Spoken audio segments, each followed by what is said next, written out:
dirt under your fingernails isn't romantic. It's just dirt. When Wyatt dropped onto our cheap living room rug, practically begging me to spend a week at his family's rotting farm, my first instinct was a flat refusal. Instead, I packed a bag. That was my first mistake. Living with someone you are quietly, hopelessly in love with is a specific kind of torture. It's an everyday erosion. You learn their routines, you know exactly how much milk they leave in the carton, the specific thud their boots make against the baseboard when they kick them off, and the exact tone of their voice when they want something. Wyatt wanted something. He had spent the better part of a Tuesday evening pacing our cramped kitchen in the city. His usually unruly blonde hair was pushed back, held in place by dried sweat and nervous energy. He didn't pace when he was happy. He paced when a client rejected a design or when his bank account dipped below double digits. Today, it was something else. "Just a long weekend, Dean," he had said, stopping to lean against the cheap laminate counter. "4 days. I need an extra pair of hands. I'll pay for gas. I'll buy all the beer you can physically process." "I don't do farm work," I told him, not looking up from my laptop. I was drafting an email to a regional manager I despised. "I do spreadsheets. I do air conditioning. I do concrete." "You did roofing in college," Wyatt countered. He remembered everything.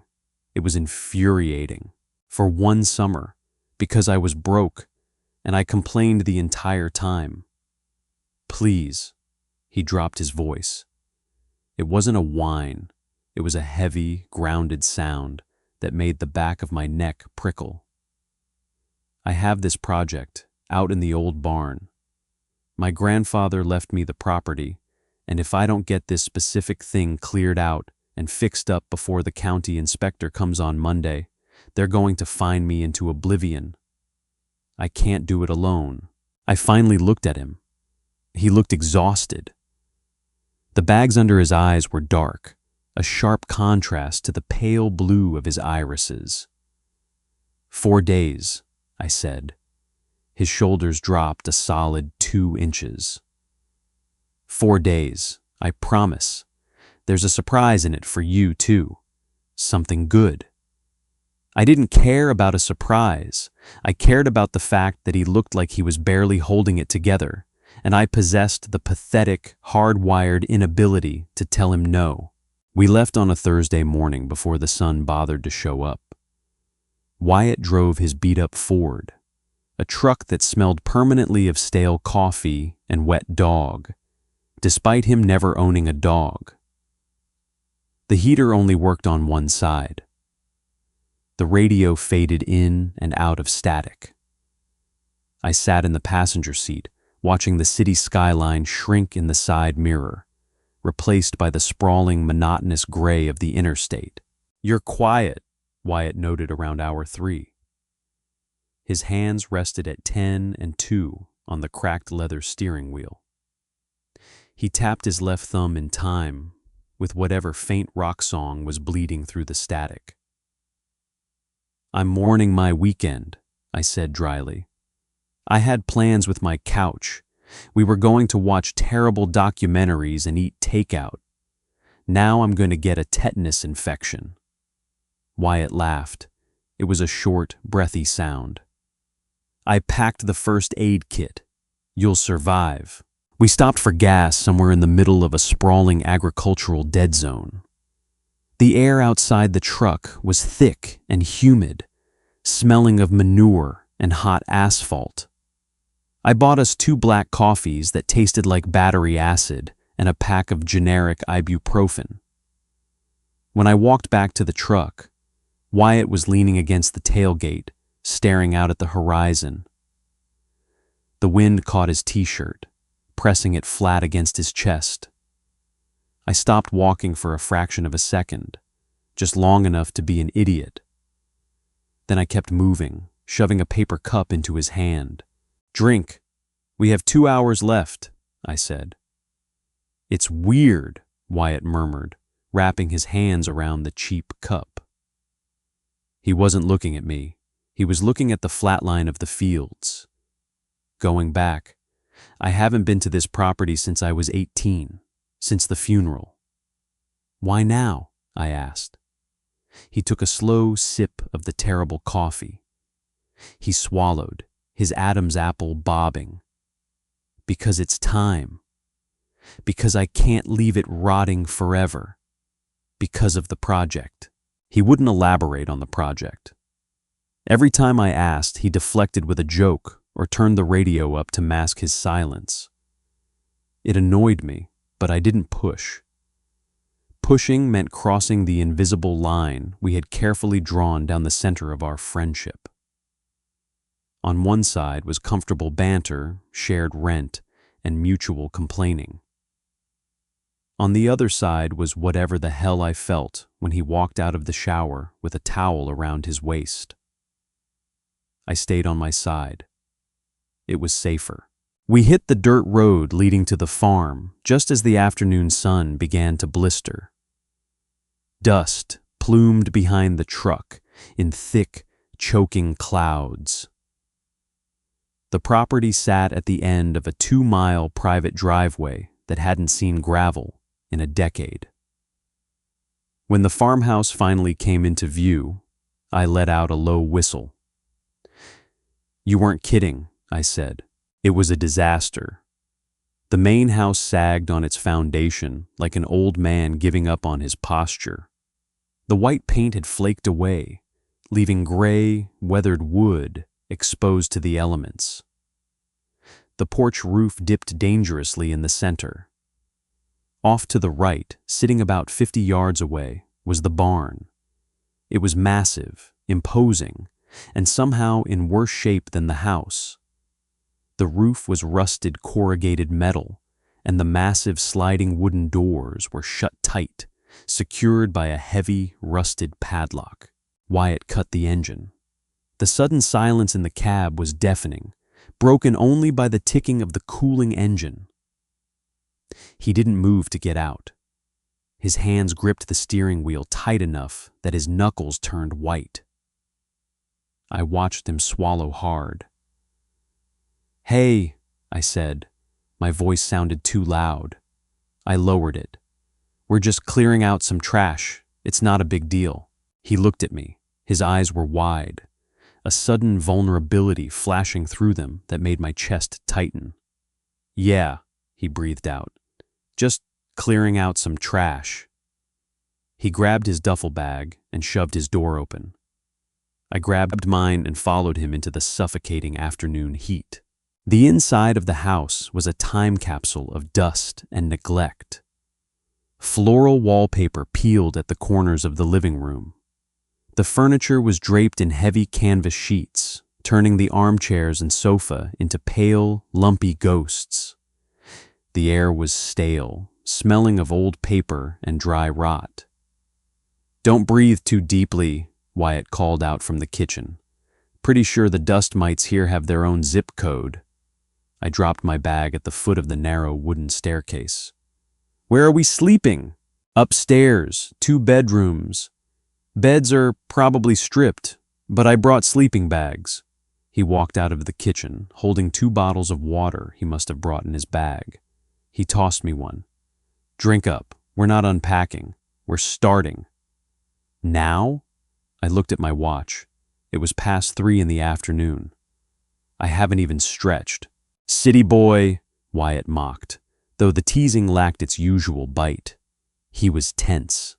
The muscle in his jaw was working frantically.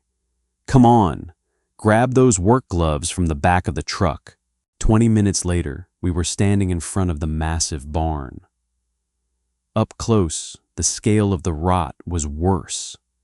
Vines crawled up the side, digging into the wood like desperate fingers. Wyatt pulled a heavy brass key from his jeans pocket. It looked old. He shoved it into the padlock securing the main doors. It resisted for a long moment before a harsh, metallic clack echoed through the quiet yard.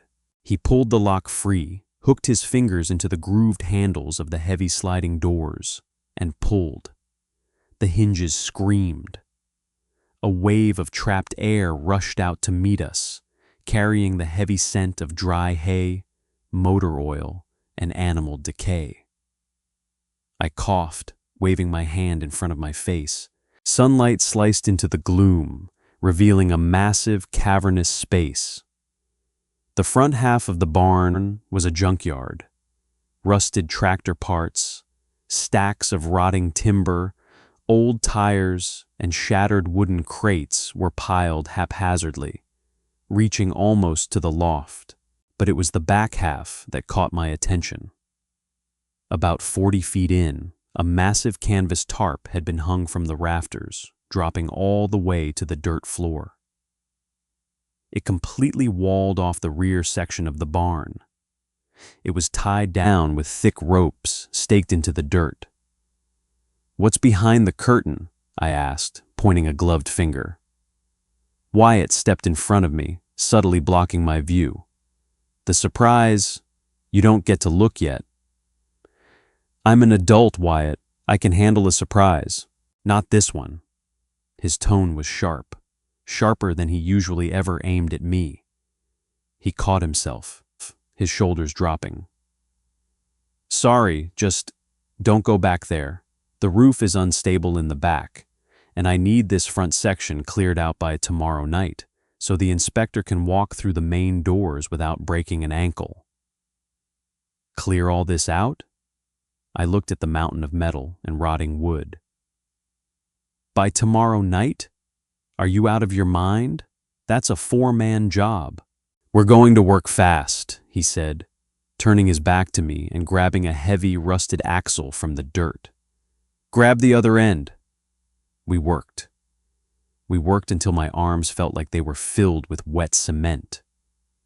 The process was brutal and monotonous. We hauled tires, twisted metal, and splintered wood out of the barn and threw it into a massive pile in the yard. Wyatt was a machine. He didn't take breaks. He didn't stop for water unless I forced a bottle into his hand. The manic energy that had driven him to pace our kitchen was now channeled into brute physical labor. He stripped off his t-shirt around 5 o'clock. The heat in the barn was oppressive, trapping the humidity under the tin roof. I tried not to look at him. I really did. But I am only human, and I am weak. His back was broad, his muscles pulling and flexing tightly beneath a sheen of sweat and dirt as he heaved a massive wooden crate. A thin scar cut across his left shoulder blade. I had never asked him how he got it. Now, watching the way the dust clung to his skin, the urge to trace that scar with my thumb was a sudden, violent spike in my chest. I turned away, grabbing a stack of dry, rotted boards, ignoring the splinter that bit through my cheap canvas gloves. By 8 o'clock, the sun began to dip below the tree line, casting long, bruised shadows across the yard. My back was screaming. My hands were trembling slightly from exhaustion. We had cleared a path straight down the center, but mountains of trash still lined the walls. "Wyatt," I rasped. My throat was coated in dust. "I'm done. If I pick up one more thing, my spine is going to snap." He stopped, dropping a tangled coil of barbed wire. He was breathing heavily, his chest rising and falling in sharp, jagged rhythms. He looked around the half-cleared space, then at me. "Yeah," he said quietly. "Okay, let's stop." We dragged ourselves back to the farmhouse.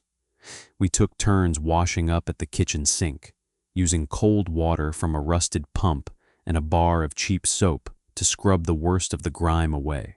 We ended up on the sagging front porch, sitting on 2 overturned milk crates. Wyatt had procured a 6-pack of cheap lager from the cooler in his truck.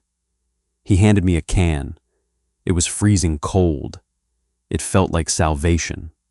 I cracked the tab and took a long drink. The silence between us wasn't uncomfortable, but it was heavy. The crickets in the tall grass began to scream, a rising chorus that filled the empty space. "You worked hard today," Wyatt said softly. He was staring out at the dark silhouette of the barn.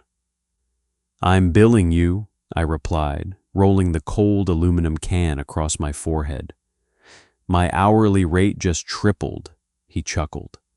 He leaned back, bracing his hands behind him on the rotting porch boards. He was close enough that I could feel the heat radiating off his arm. The smell of him, sweat, cheap soap, and something uniquely him, was overpowering. "I appreciate it, Dean. Seriously." He turned his head to look at me. In the dim light filtering through the dirty kitchen window behind us, his eyes caught the light. They were intense, searching. "Why are you so obsessed with that tarp in the back?" I asked, keeping my voice level. I didn't want to break the fragile peace of the moment, but the question had been gnawing at me for hours. Wyatt looked down at his beer. He ran a thumb over the rim. "Because it's the only thing left of him," he said. The words were barely a whisper, swallowed instantly by the noise of the crickets. "Your grandfather?" "No." Wyatt swallowed. He looked back up at me, and for a second, the walls were gone. The careless, easygoing roommate was gone. The man sitting next to me was raw, carrying a grief I hadn't known existed. My brother. I froze. I had known Wyatt for 3 years. We had lived together for 2. I knew his coffee order, his favorite terrible movie, his allergies. I had no idea he had a brother. Before I could open my mouth to ask, Wyatt stood up abruptly. The milk crate scraped harshly against the wood. "I'm going to bed," he said, his voice instantly entirely devoid of the emotion that had been there a second prior. "We start at 6 tomorrow." He didn't wait for an answer. The screen door slammed shut behind him, leaving me alone on the dark porch, holding a half-empty beer, staring at the imposing black shadow of the barn. Whatever was behind that tarp, it was tearing him apart. And I suddenly realized I had absolutely no idea who I was living with. Waking up on a hardwood floor in a sleeping bag that smells faintly of mildew is a uniquely miserable experience. My spine felt like it had been fused together with rusted rebar. I rolled over, groaning, as the morning light stabbed through the uncurtained window. Wyatt was already gone. His sleeping bag was neatly rolled in the corner. I found him in the kitchen, nursing a mug of something that looked like coffee, but smelled like scorched earth. He didn't look up when my boots hit the linoleum. He just pushed a second mug across the chipped Formica counter. 6 a.m., he stated. His voice was flat, gravelly. "I'm aware of how time works," I rasped, wrapping my sore fingers around the hot ceramic. We drank in silence. It wasn't the heavy, pregnant silence of the night before.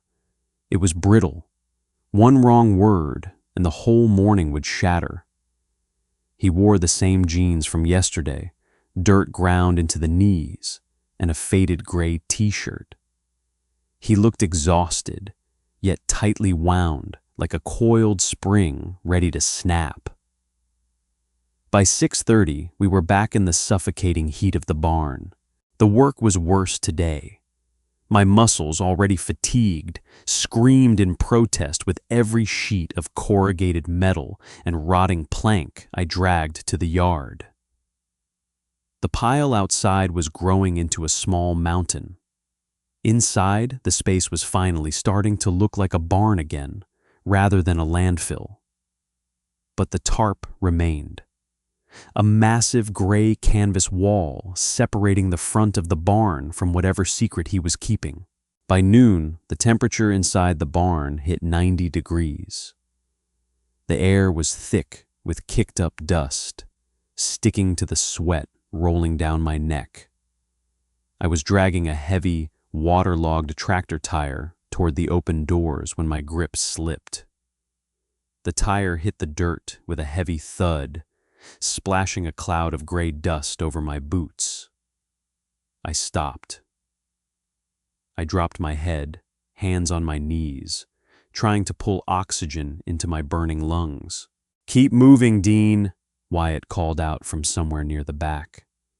He was wrestling with a stack of rusted chicken wire. "We're losing daylight." "It is literally 12 o'clock, I snapped, straightening up. I wiped a mixture of sweat and grime from my forehead with the back of my glove.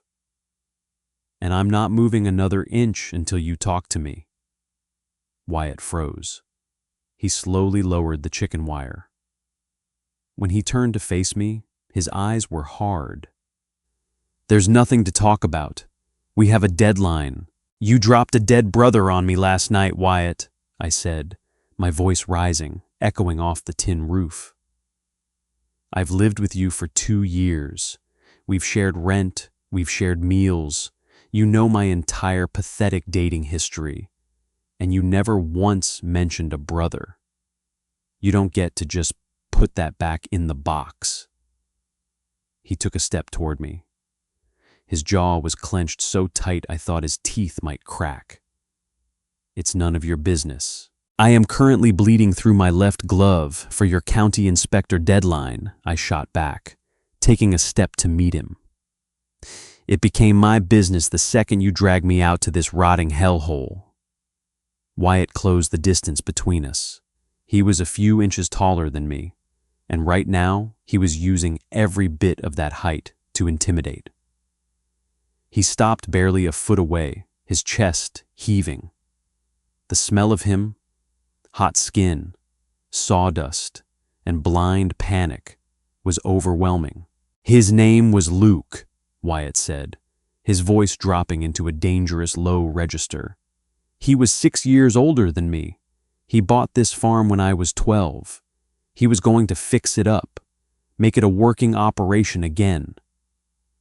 I held my ground, though my heart was hammering against my ribs. "What happened?" Wyatt looked away, the anger drained out of him so fast it left him hollow. His shoulders slumped, and he suddenly looked exhausted. "A tractor, out in the south field. The ground was uneven, the mud gave way, and it rolled. Pinned him." Wyatt swallowed hard, his Adam's apple bobbing sharply. "I was 15. I was the one who found him." The silence that followed was suffocating. I felt the anger in my own chest dissolve, replaced by a sudden sickening weight. I wanted to reach out. I wanted to put a hand on his shoulder, to pull him in, but I stayed perfectly still.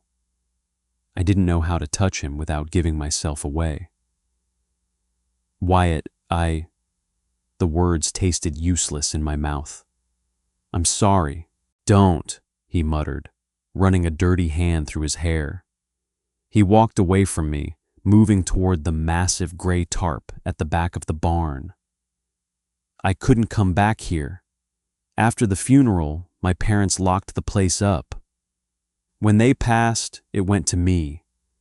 I've been paying taxes on a graveyard for a decade." He stopped at the edge of the tarp. His fingers grazed the thick ropes tying it down. "The inspector is coming Monday because I'm rezoning the property," Wyatt said, keeping his back to me. "I'm selling the front acreage to a commercial developer, but I'm keeping the barn and the house. I had to make sure the structure was sound, or they were going to condemn it all." "Why keep the barn?" I asked quietly, walking slowly toward him. Wyatt turned around. The guard was entirely gone from his face. He looked terrified. "Because of the project," he said softly. the surprise. He reached down and grabbed the thick knot securing the tarp to the dirt floor. With one hard yank, the knot came undone. He moved to the other side, doing the same. Then he grabbed the center of the canvas and pulled. The tarp fell away heavily, kicking up a massive cloud of dust that danced in the shafts of sunlight. I braced myself for a shrine, a ruined tractor, maybe, or a half-finished woodworking project left exactly as it was the day Luke died. Instead, the dust settled to reveal an entirely different world. The back quarter of the barn wasn't rotting, it was reinforced.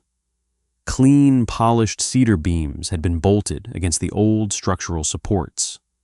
A massive, custom-built workbench stretched across the back wall, topped with thick, oiled maple. Heavy-duty pegboards lined the sides, though they were currently empty. New industrial wiring snaked along the ceiling, leading to rows of bright modern LED shop lights waiting to be turned on. But it was what sat in the center of the space that stopped my breath. It was a vintage 1970s Ford Bronco. It was entirely restored, painted a deep matte forest green. The chrome bumpers gleamed, free of a single speck of dust. It was flawless. "What is this?" I breathed, walking slowly past Wyatt and stepping onto the clean concrete pad that had been poured over the dirt floor. "Luke was restoring the truck," Wyatt said from behind me. His boots echoed quietly on the concrete. "It was just a rusted chassis when he died. I hired a crew to come out here 3 months ago, paid them double to keep quiet and work fast. They poured the concrete, reinforced the roof, and finished the build." I ran a hand over the cool metal of the Bronco's hood. "Wyatt, it's beautiful, but why? You live in a shoebox apartment in the city. You design logos for terrible corporate brands." "I quit my job on Monday." I spun around. Wyatt was standing at the edge of the concrete, his hands shoved deep into his front pockets. He looked nervous. The manic energy from the past 2 days had settled into a quiet, terrifying resolve. "You did what?" I asked. "I quit," he repeated. He took a step closer to me. "I've been dying in that city, Dean. You know it. And I know you are, too.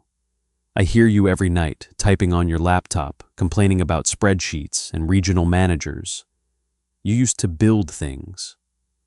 You used to come home with calluses on your hands and concrete dust on your jeans. And you were actually happy."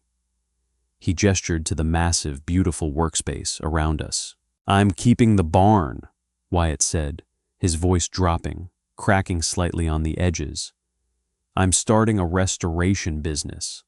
Classic cars, custom furniture, whatever pays the bills. The front acreage sale covers the capital."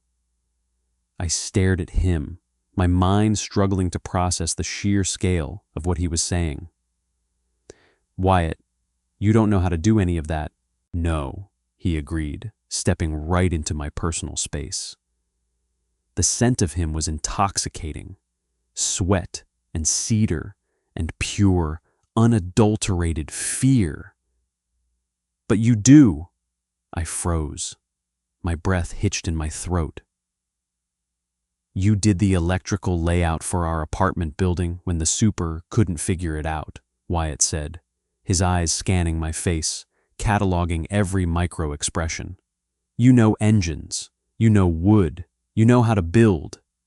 "Wyatt, I didn't bring you here to clear trash, Dean," he interrupted, his voice dropping to a desperate whisper.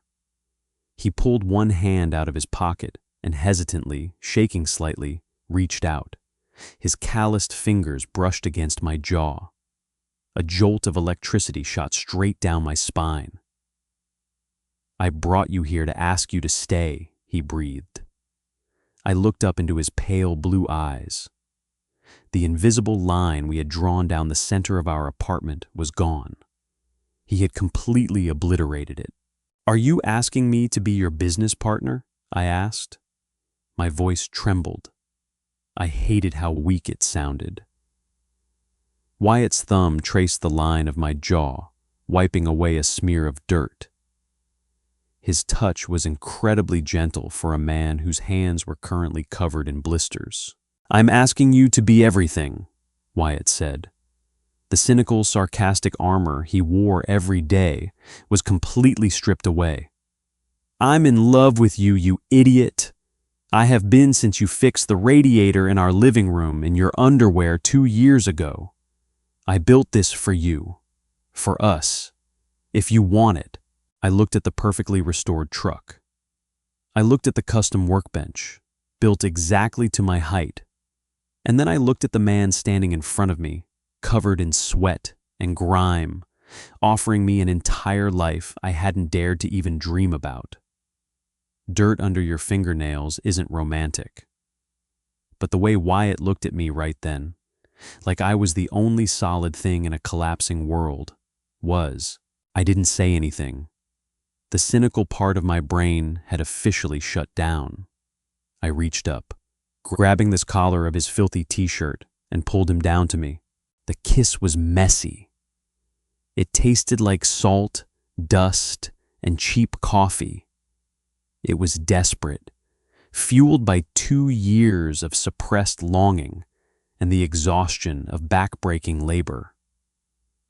Wyatt let out a sharp, surprised breath before wrapping both his arms around my waist, lifting me slightly off the concrete pad, pulling me flush against him.